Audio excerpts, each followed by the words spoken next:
एक बार एक छोटे शहर के चिड़ियाघर में उस प्रदेश की राजधानी से एक विभागीय अधिकारी आया और उस चिड़ियाघर के सबसे मनोरंजक चिंपैंजी को राजधानी लेकर चला गया। शायद राजधानी के चिड़ियाघर में उस चिंपैंजी की ज्यादा जरूरत रही होगी। उसके जाने के बाद उस चिड़ियाघर की कमाई पहले से बहुत कम हो गई थी। वहां ज्यादातर बच्चे उस चिंपैंजी को देखने अपने परिवार के साथ इसीलिए आते थे क्योंकि वह चिंपैंजी दूसरे जानवरों और इंसानों की हूबहू नकल करके देखने वालों को खूब हंसाता था। चूंकि अब वह चिंपैंजी उस चिड़ियाघर में नहीं रहा, तो दर्शकों की तादाद में भारी कमी आने लगी और इस बात की खबर कुछ दिनों बाद एक लोकल न्यूज़पेपर में भी छपी और वहां के एक बेरोजगार युवक के पास भी पहुंची। उस युवक के दिमाग में एक आइडिया आया और फौरन उसने अपना आइडिया चिड़ियाघर के मैनेजर को जाके सुना दिया। मैनेजर ने उसके इस अजीब लेकिन दमदार आइडिया के साथ रिस्क लेने का डिसीजन ले लिया था।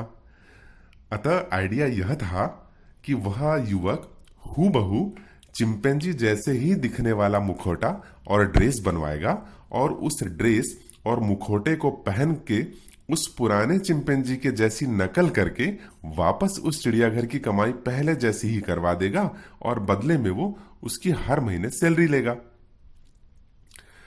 अब योजना के अनुरूप चिंपैंजी को चिड़ियाघर के उस पिंजरे में छोड़ दिया गया। न्यूज़पेपर में खबर भी छपवाई गई कि चिड़ियाघर में इस बार पुराने चिंपैंजी से भी अच्छा एक नया चिंपैंजी आया है। फिर क्या था, लोग आने लगे और चिड़ियाघर की कमाई फिर से बढ़ने लगी। अब चूंकि हर चीज योजना के मुताबिक काम कर रही थी, अतः 3 महीने बाद उस युवक की तनख्वाह भी बढ़ा दी गई। सब कुछ अच्छा चल रहा था और एक छुट्टी के दिन बहुत ज्यादा दर्शकों और बच्चों के बीच चिंपैंजी का प्रदर्शन चरम सीमा पर था। बच्चे खूब उत्साहित हो रहे थे। चिंपैंजी, जो कि वास्तव में इंसान ही था, वह अपने इंक्रीमेंट से इतना खुश था कि अपना परफॉर्मेंस भी अच्छा ही दे रहा था। अब चिड़ियाघर के उस चिंपैंजी के ठीक बाजू में एक पिंजरा था जो कि शेर का पिंजरा था और दोनों पिंजरे ऊपर से खुले हुए थे और उनके बीच में एक पेड़ भी था, जिस पेड़ की शाखाएं शेर के पिंजरे में नीचे तक जाती थी और उसी पेड़ पर चढ़कर चिंपैंजी शेर को खूब चिढ़ाया भी करता था। सैकड़ों बार तो शेर के पिंजरे में जाने वाली उन्हीं पेड़ की शाखाओं से नीचे जाकर कभी शेर की पूंछ खींच देता, तो कभी कानों को खींचकर बड़ी फुर्ती से अपने पिंजरे में वापस आ जाता था। शेर बेचारा खिसिया के रह जाता था और उसकी इन्हीं हरकतों को देखकर दर्शक बड़े मजे लेते थे। लेकिन कहते हैं ना कि किसी भी चीज की अति अच्छी नहीं होती और अच्छे तैराक की मौत डूबने से ही होती है।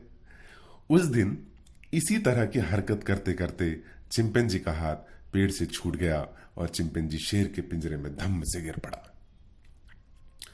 चारों तरफ सन्नाटा और चिंपैंजी की हालत ऐसी कि कांटो तो खून नहीं।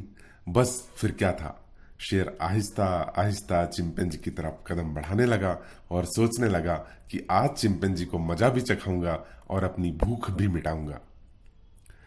और इधर चिंपैंजी सोच रहा था कि आज तो ओवर कॉन्फिडेंस और इंक्रीमेंट के चक्कर में मेरी जान गई।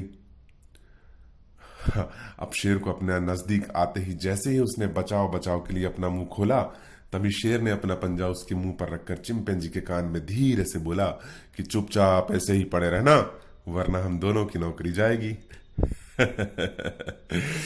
दोस्तों, इस कहानी से हमें यह शिक्षा मिलती है कि वास्तविकता और मुखौटे में बहुत ज्यादा अंतर होता है। हेलो दोस्तों, रॉयल ट्रेनिंग इंस्टीट्यूट से मैं हूं आपका दोस्त कमलेश सोलंकी। सीखते रहिए और आगे बढ़ते रहिए।